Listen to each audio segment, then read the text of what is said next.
Imagine standing in the heart of an old cathedral. The air is thick with centuries of whispered prayers, and above you, filtered through the windows high above the nave, light catches a massive crucifix suspended above the altar.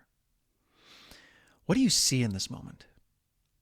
Some see the ultimate example of sacrificial love. Others see a disturbing image of torture.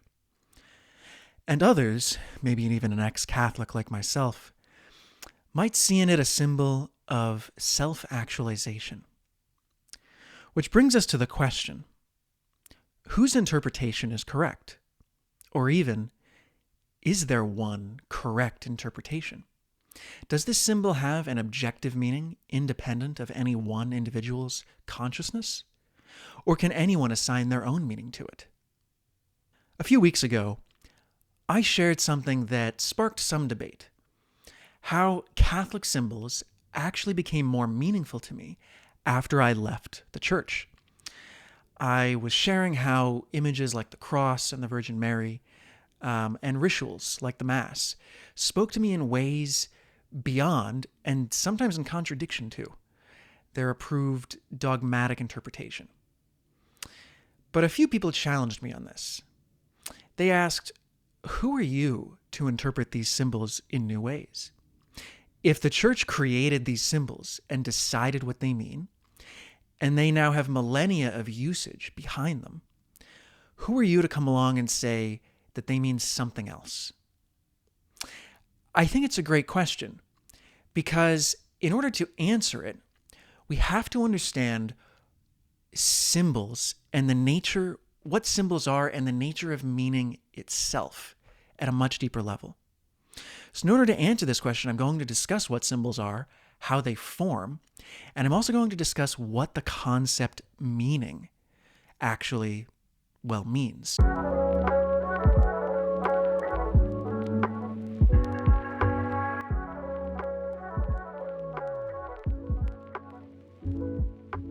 So what is a symbol? Let's start with that. Now, for those of you familiar with Jung, let me just preface this by saying that I'm using the dictionary definition here, not Jung's, but I will come back to his definition later on in the video. So, a symbol is essentially any concrete object that points to or stands in for something else. Usually an abstract idea, but sometimes just another concrete object. So symbols mean things. For something to mean something, it means that it points to or refers to something else. So take, for example, the letter A. The letter A is a symbol that stands for a certain group of vocalizations. A, etc. Or take SOS, which means I need help. In all of these examples, there is nothing in the symbol itself that resembles or connects it to its referent. SOS was just a convenient Morse code sequence that could be easily tapped out. The letter A evolved somewhat haphazardly over time from Phoenician script. But in other symbols, there might be a real similarity or equivalence between the properties of a symbol and the properties of the thing that it represents. For example, we might take a tree as a symbol of masculine strength because a tree is, strong, it's unyielding, it stands up to strong winds. And so in this example, the tree possesses a quality in one sense, a physical sense, and the thing signified, masculinity, possesses it in another sense, a psychological sense, although it can also, of course, possess it in a physical sense. And so we might naturally connect trees with masculinity because of this similarity. But let's ask a very important question. Is the meaning of a symbol a property of the symbol itself? For example, here's my knife. It has certain properties. It's made of steel, it's black, it's sharp. And these properties are intrinsic to the object. They're objective features of reality, which means they are mind independent. My mind observes them, but it doesn't and it can't change them. I can't simply decide this knife is made of rubber or, that it's fluorescent pink and poof, it's there. And that's what it means to say that something is objective. It means that something is true, something exists in reality apart from what anyone thinks, apart from anyone's consciousness. If everyone disappeared from the face of the earth tomorrow, this knife would still possess the exact same properties. But now let's think about the letter A. Why does it represent the sound ah? Is that sound somehow contained within the two slanted lines and a crossbar? Well, no, of course not. We decided that this shape would represent that sound. And in different cultures, the same shape might have an entirely different meaning, or no meaning at all. And this is what it means to say that something is subjective. It's a creation of the mind. And meaning is always a creation of the mind, because meaning is about something standing in or referring to something else, which is a cognitive operation. It is and can only be performed by a consciousness. Now, the connection that you draw may be based in objective reality, like the example of the tree and masculinity. There really is an objective similarity there. But the act of saying this object will henceforth refer to this idea or this other object is a subjective act of the mind, and it doesn't exist in reality apart from your consciousness. What this means is that meaning does not exist out there. It is not a property of reality. It's a phenomenon of consciousness. Okay, so we've established that symbols do not have objective or intrinsic meanings. Meaning is not a metaphysical property of objects. But does this mean that there is no objective standard whatsoever by which we can judge someone's use of a symbol? Can you really just take any symbol and use it in any old way? And the answer is, in many cases, yes. But in other cases, no. And the reason is that symbols serve a psychological function. They exist for a reason, which means we can judge someone's use of a symbol by how well it fulfills, one or a set of psychological functions. So what is the function of a symbol? Well, I think there are two potential functions. One is bridging the conscious and unconscious mind or subconscious mind, and the other is social connection and cohesion. So let's start with one, bridging the conscious and subconscious.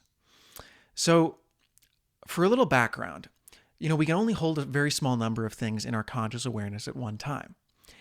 But when something leaves our conscious awareness, it isn't lost. You don't have to relearn or re-experience it. In most cases, it's still a part of your psyche. And that's what we call the subconscious. All of the things that you know, the beliefs, emotions, memories, and patterns of behavior that exist in your psyche, but are not in the field of your conscious awareness at the moment. And Carl Jung defines the unconscious in this way. Jung says, "Everything of which I know, but of which I am not at the moment thinking. Everything of which I was once conscious, but have now forgotten. Everything perceived by my senses, but not noted by my conscious mind. Everything which, involuntarily and without paying attention to it, I feel, think, remember, want, and do. All the future things which are taking shape in me and will sometime come to consciousness. All this is the content of the unconscious."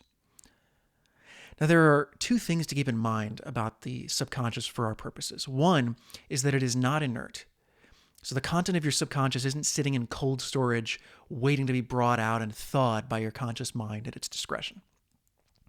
It's active. It's always interfacing with and reacting to the world without your conscious effort. And the other thing to keep in mind is that much of it is completely unknown to you. There are, of course, many parts of the subconscious whose existence you know of, even if you're not aware of it in this moment. But much of it has never been brought into your conscious awareness at all. And yet it nevertheless is there. It's shaping your emotions, your ideas, and behavior. And it is at the intersection of these two things that symbols come into being. And I'm going to illustrate this very concretely with an example from my own life. So a few years ago, I went through an existential crisis. I had a certain kind of life, a certain set of values, a certain set of friends, and all of a sudden, all of that was called into question. And I ended up losing all of that. And I wasn't sure what was up and what was down anymore.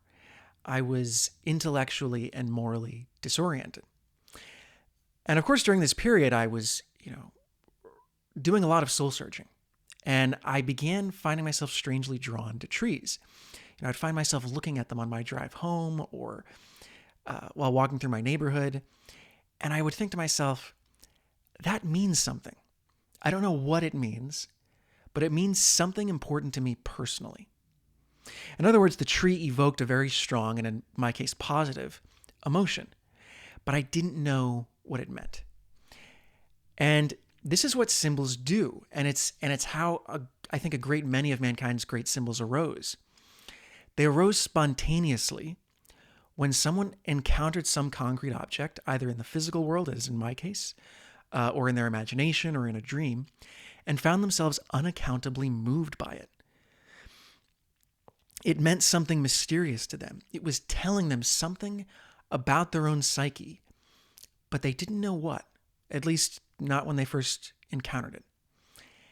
And this distinguishes psychological symbols from other kinds of symbols, like the symbols we discussed before, whose meanings are clear, unambiguous, and consciously created, like the letter A, or SOS, or a stop sign.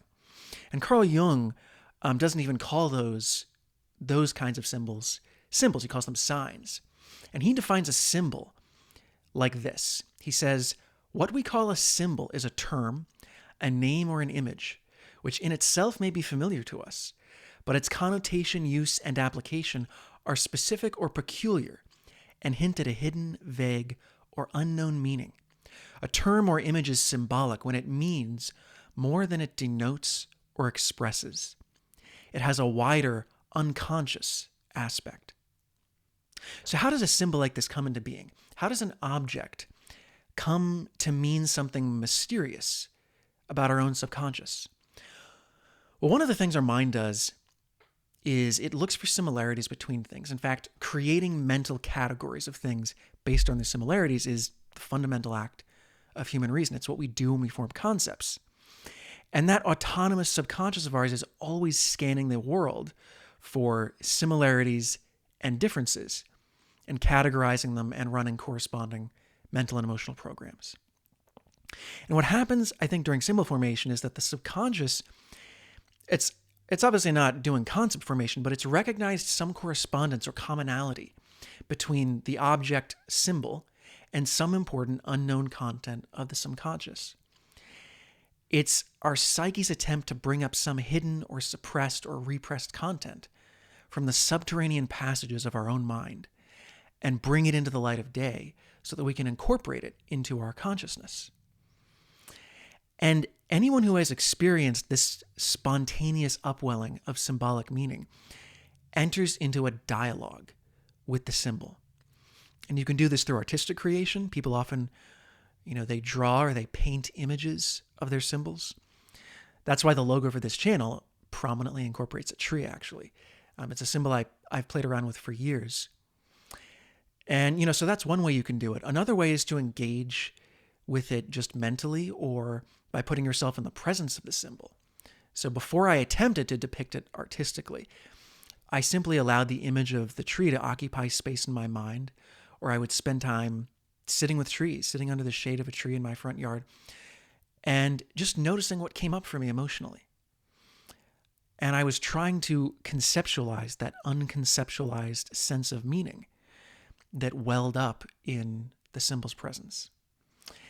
And eventually, I believe if you engage with a symbol in this way, you can discover the meaning behind it, or at least you can discover it to a degree.